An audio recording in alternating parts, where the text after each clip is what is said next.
When two electrons collide, two possible outcomes can occur. Elastic scattering. Because the interaction between two electrons is very weak, in most cases, they exchange momentum and pass through each other while retaining their original momentum. This is called elastic scattering. Electron-electron annihilation. If the kinetic energy of the two electrons is sufficiently high, they can annihilate each other and transform into different particles. This process is known as electron-electron annihilation.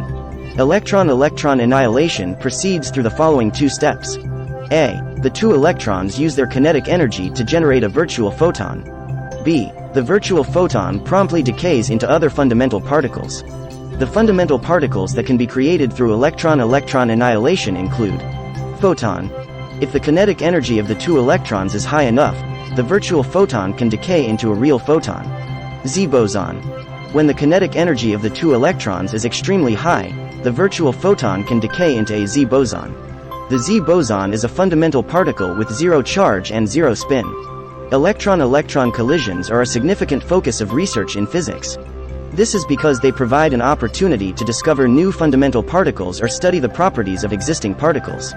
Moreover, electron-electron collisions can be used to develop new sources of energy. In practice, high-energy particle accelerators known as electron-positron colliders have been developed to harness electron-positron collisions. These colliders collide electrons and positrons to generate high-energy photons or Z-bosons.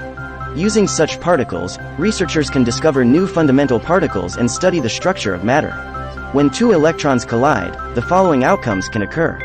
Elastic scattering. Two electrons exchange kinetic energy and bounce off each other, with their kinetic energy conserved. Inelastic scattering. Two electrons exchange kinetic energy, but the kinetic energy is not conserved. This can lead to phenomena such as one electron moving to a different orbital or colliding with an atomic nucleus. Pair annihilation. Two electrons annihilate each other, resulting in the creation of other particles like photons or Z-bosons. Elastic scattering occurs when the collision energy of the electrons is relatively low and their kinetic energy is conserved. In this case, the electrons exchange energy and then bounce away from each other. Inelastic scattering occurs when the collision energy of the electrons is relatively high, and kinetic energy is not conserved. This can lead to various outcomes, including changes in the electron's energy levels or interactions with atomic nuclei. Pair annihilation occurs when the collision energy of the electrons is high enough. In this process, the two electrons annihilate each other, leading to the creation of other particles like photons or Z-bosons. In practical applications, collisions between electrons are utilized in various fields, including particle physics.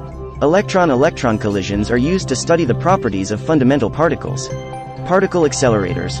High-energy electron-electron collisions can generate new particles in particle accelerators. Quantum computing.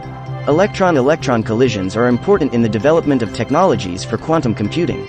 Understanding electron-electron collisions is crucial in physics, as it helps us gain insights into the fundamental properties of the universe and matter.